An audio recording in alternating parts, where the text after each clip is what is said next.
নমস্কার, শ্রমিক কথায় আপনাদের সকলকে স্বাগত জানাই। একটা পোস্ট খুব ভাইরাল হচ্ছে। সেই পোস্টের মাধ্যমে লেখা রয়েছে ন্যূনতম মজুরি 783 টাকা আপনাদেরকে দিতে হবে প্রত্যেক দিন।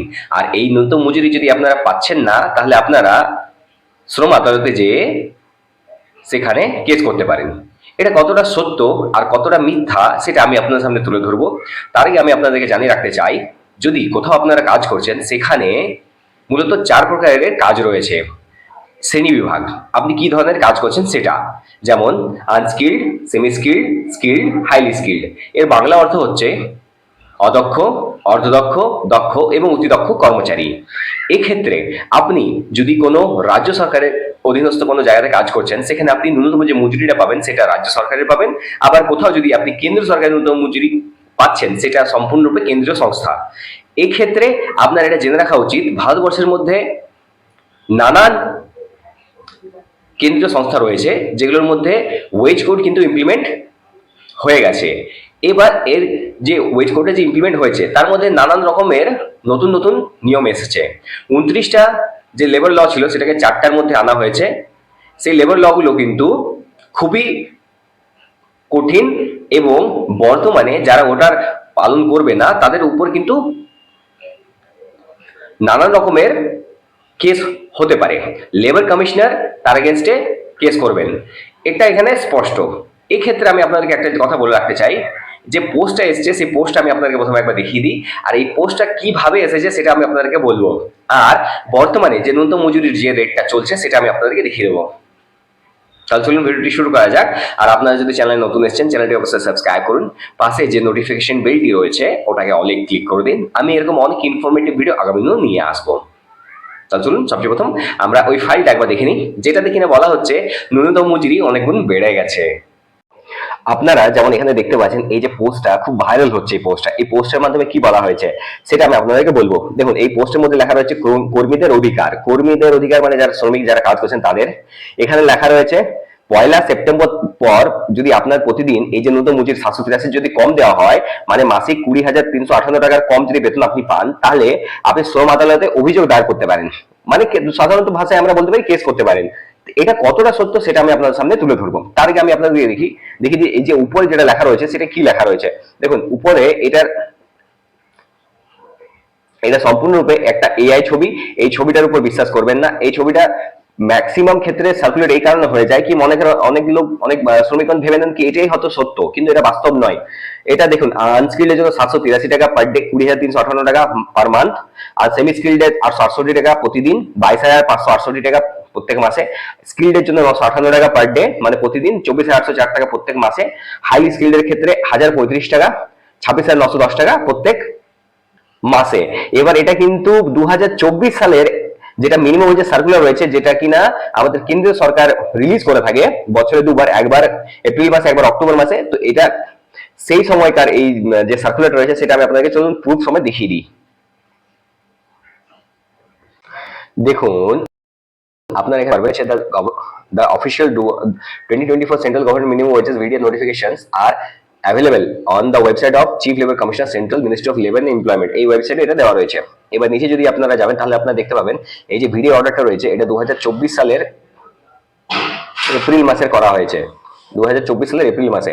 এবার 2024 সালে যখন এপ্রিল মাসে এটা করা হয়েছিল, আপনার ফিগার শোন বিলো, এখানে লেখা রয়েছে 783 টাকা আনস্কিল্ডের জন্য, তারপর সেমি স্কিল 868 টাকা, আবার স্কিল্ডের জন্য 958 টাকা, আর হাই স্কিল্ডের জন্য 1,035 টাকা। এটা not the general central government minimum wages applicable to all workers from 1st September 2024. Central government minimum wages vary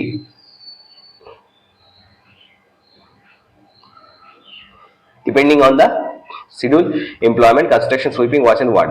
দেখুন এখানে যে এটা লেখা রয়েছে 773 per day can directly approach the labour code, misleading without specifying the applicable employment and area. দেখুন employment কোথায় হচ্ছে, কাজটা কোথায় হচ্ছে, রাজ্য সরকারে হচ্ছে না কেন্দ্র সরকারে হচ্ছে, আর যে এরিয়াতে আপনি কাজ করছেন, এজন এরিয়া, বিজন এরিয়া, সেজন এরিয়া, সেই অনুযায়ী এই ন্যূনতম মজুরির এই রেটটা কিন্তু এখানে ধরা হয়েছে, ধার্য করা হয়েছে। এবার কথা হচ্ছে, এটা তো হয়ে গেল আমাদের যে 2024 সালের এই রেকর্ডটা। এটা অ্যাকচুয়ালি অরিজিনাল, যতক্ষণ ওয়েজ কোড ইমপ্লিমেন্ট তখন হয়নি।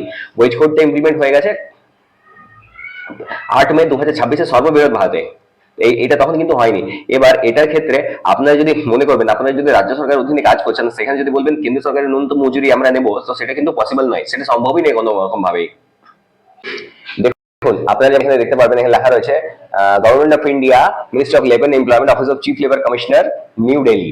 এটা হচ্ছে অফিস অর্ডার, যেটা যেটা কিনা প্রত্যেক বছর বার করা হয়, মানে গভর্নমেন্ট রুল অনুযায়ী, সেই অনুযায়ী এখানে দেওয়া রয়েছে। এখানে কি বলা হয়েছে দেখুন, আপনারা যদি একটু নিচে যাবেন তাহলে এখানে আপনারা দেখতে পারবেন, এখানে লেখা রয়েছে the rates of variable dearness allowance for employees employed in construction or maintenance of roads or in building operations.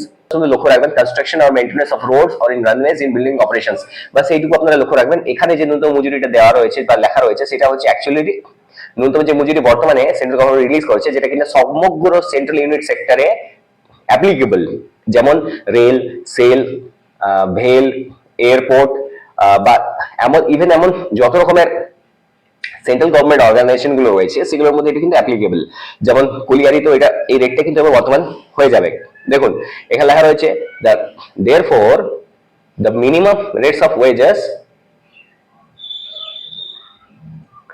showing basic rates and variable dayness allowance payable with effect from 1 তারিখ 4 মাস 2026 থেকে। দেখুন আনস্কিল্ড হচ্ছে এ zone এরিয়াতে 827 টাকা, B zone এরিয়াতে 693 টাকা, C zone এরিয়াতে 556 টাকা। আবার সেমি স্কিল্ডের ক্ষেত্রে 918 টাকা এ জোন এরিয়াতে, বি জোন এরিয়াতে 781 টাকা, সি জোন এরিয়াতে 650 টাকা। স্কিল্ডের ক্ষেত্রে 1008 টাকা, বি জোন এরিয়াতে 918 টাকা, সি জোন এরিয়াতে 781 টাকা।